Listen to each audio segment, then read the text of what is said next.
지으면 지을수록 신세져지는 농사. 무엇이 문제인 것인가? 포도나무 뽑아내고 복숭아를 심는다고, 쌀농사 안 짓고 콩농사를 짓는다고 우리에게 살 길이 열리지 않는데, 단결만이 살 길이다. 농민을 포기하는 정치판을 갈아엎어야 한다.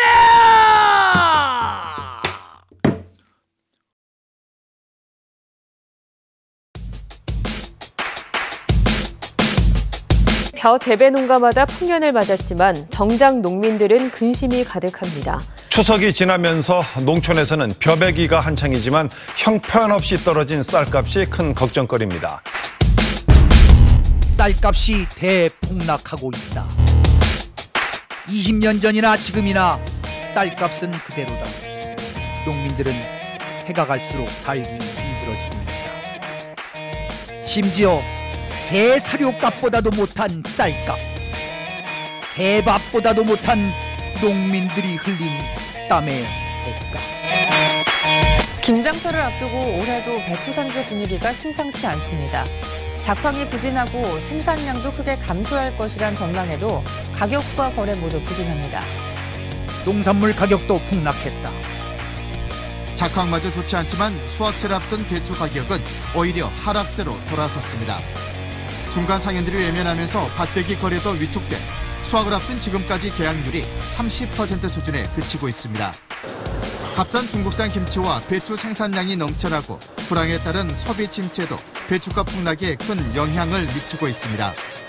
수확에 나선 농민들은 올해도 생산비조차 건지지 못하게 됐다며 울상을 짓고 있습니다. 무슨 농사를 짓든 쪽박 차는 건 마찬가지. 지난해 우리나라 농가들은 가구당 평균 3,400여만 원을 벌어들여 이 가운데 3천여만 원을 지출했습니다.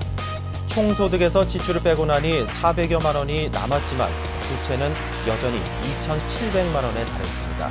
적자를 면치 못하고 있습니다.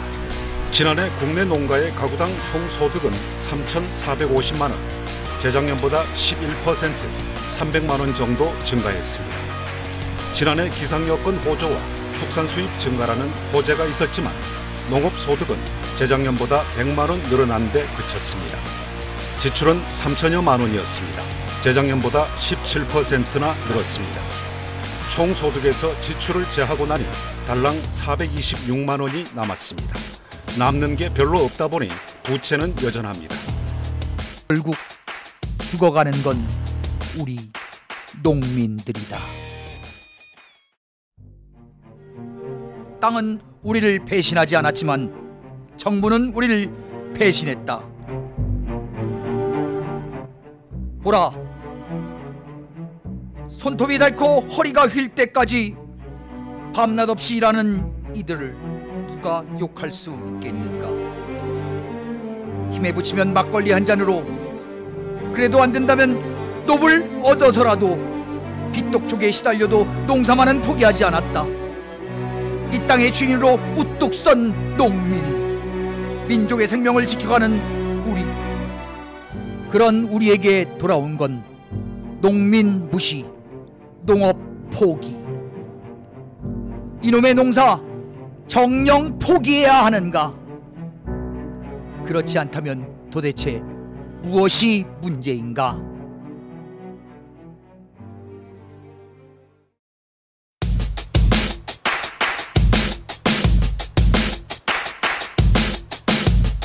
쌀값 폭락의 주범, 밥쌀용 쌀 수입. 가격 폭락 부추기는 수입 농산물.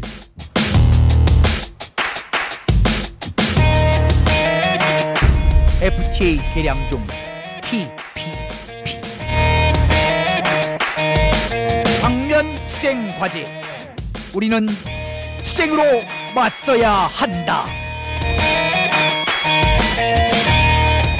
쌀값 폭락의 주범은 수입쌀이다. 매년 미국, 중국 등의 나라에서 총 41만 톤이 수입되는데 이는 경기도 농민 전체가 한 해 생산하는 양과 비슷하다.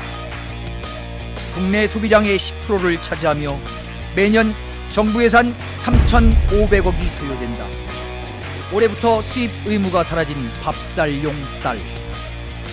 쌀 과잉 생산이 가격 하락의 원인이라며 쌀 추가 수매에 나선 정부가 최근 밥쌀용 쌀을 수입하기로 해 논란이 일고 있습니다. 정부 재고민은 135만 톤이나 쌓여 있는데 정부는 필요도 없는 수입쌀을 국민의 세금으로 들여오고 있다. 매년 들여오는 41만 톤의 수입쌀, 이것을 해결하지 않으면 쌀값 폭락은 영원히 지속될 수밖에 없다. 쌀 수출국을 위해 우리 농민이 죽어야 하는가? 쌀 수입을 막고 우리 농업을 지킬 것인가? 밥쌀용 쌀 수입을 저지하기 위한 투쟁이 모내기철부터 계속되어 왔다. 농민들의 투쟁은 전국 시군위에 고위의 의원들을 움직이게 했다. 급기야 국회 농해수위에서도 밥쌀 수입 반대 결의안을 통과시켰다. 그러나 오직 박근혜 정부만이 밥쌀 수입을 포기하지 않고 있다. 이유는 단 하나, 미국 쌀을 사줘야 하기 때문이다. 말로만 우리 쌀을 지키겠다, 쌀값 21만 원을 보장하겠다, 전부 농민을 기만하는 말들, 거짓말 투성이일 뿐이다. 정부는 밥쌀 수입을 철회하지 않고 연말까지 6만 톤 수입을 강행할 것이다. 쌀값이 폭락하는 이 상황에서 밥쌀 수입은 곧 농업 포기 행위이다. 정부가 추진하는 밥쌀 수입을 농민의 단결로 막아내야 한다. 더 이상은 못 참겠다. 미국 쌀 팔아주려고 우리 쌀 포기하는 박근혜 정부를 갈아엎자!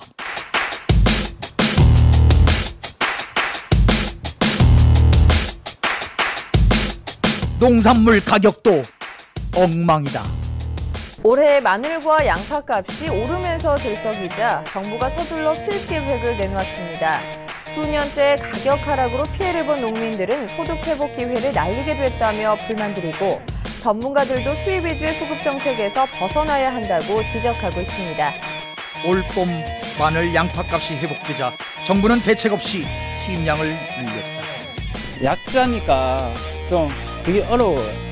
가격이 내려갔을 때는 정부에서는 아무 신경도 안 써주고 막상 올라갔을 때 이제 수입한다 하는데, 반대로 폭락한 농산물은 따몰라라 하는 무책임한 정부. 값이 폭락한 농산물은 쌓여만 가고 농민들의 한숨은 늘어만 간다. 어제 서울 가락동 농수산물 시장에서 열린 경매에서 양광 품종 사과 한 상자가 평균 26,800원에 거래됐는데요.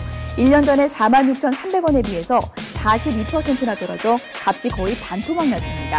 설사 가격이 좋더라도 잠깐이다. 도대체 우리 농민들은 몇 년 전 가격으로 살고 있는 건가? 농산물 가격 폭락의 주범은 넘쳐나는 수입 농산물. 외국 농산물이 우리 농업, 농민을 쓸어삼키고 있다. 농산물 수입 개방에 맞서는 유일한 정책은 기초농산물 국가 수매제이다. 농민들에겐 생산비를 보장하고 국민들에겐 안정적 공급을 보장하는 국가 수매제가 근본적 해결책이다.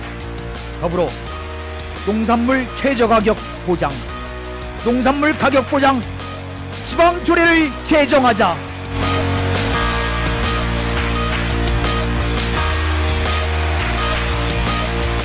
한칠내 FTA부터 한중 FTA까지 우리나라는 50여 개의 FTA를 맺었다. 그것도 부족한지 이제는 더 강력한 계량종 TPP 가입을 추진 중이다. TPP란 미국, 일본 등 태평양 주변의 12개 나라와 한꺼번에 FTA를 하는 것. 우리 농업을 또다시 희생시키며 TPP를 추진하고 있다. 쌀을 제외하겠다고 하는 건 립 서비스인 건 뻔한 일이다. 이미 일본이 쌀 추가 개방을 약속했기에 우리도 피해갈 수 없는 건 마찬가지다. 정부는 또다시 농민을 속이고 미국에게 우리 쌀을 갖다 바치며 TPP 가입을 서두르고 있다. 한술 더 떠 박근혜 대통령은 10월 방미 일정 중 TPP 가입을 사실상 선언했다. 농민과의 약속을 명백히 파기한 것이다. 농민의 단결로 거짓말 정보 갈아엎자.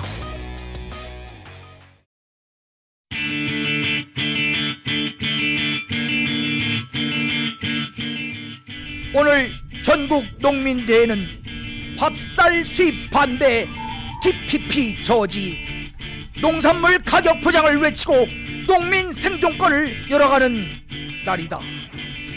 농민이 주인되는 세상을 열어가는 날이다. 오늘 농민대회뿐만 아니라 서울 시내 곳곳에서 노동자대회, 빈민대회, 시민대회, 학생대회가 열린다. 박근혜 정부 아래 못살겠다던 민중들이 거리로 쏟아져 나오고 있다. 국정교과서로 역사까지 떠고치는 박근혜 정부를 더 이상 용납하지 말자. 오늘 투쟁을 시작으로 더욱 거센 민주의 불길로 확산시키고 나아가 내년 총선에서 민중의 단결로 새누리당 박근혜 정부를 심판하자. 전농은 오늘 농민대회를 기점으로 더욱 투쟁의 기세를 올릴 것이며 오늘 밤부터는 정부 추가수매 쟁취와 밥쌀 수입 저지를 위한 전농 지도부 농성에 돌입한다. 김영호 의장을 중심으로 우리 쌀과 농업을 지키는 투쟁에 나서 반드시 승리할 것이다. 가자! 서울로 투쟁!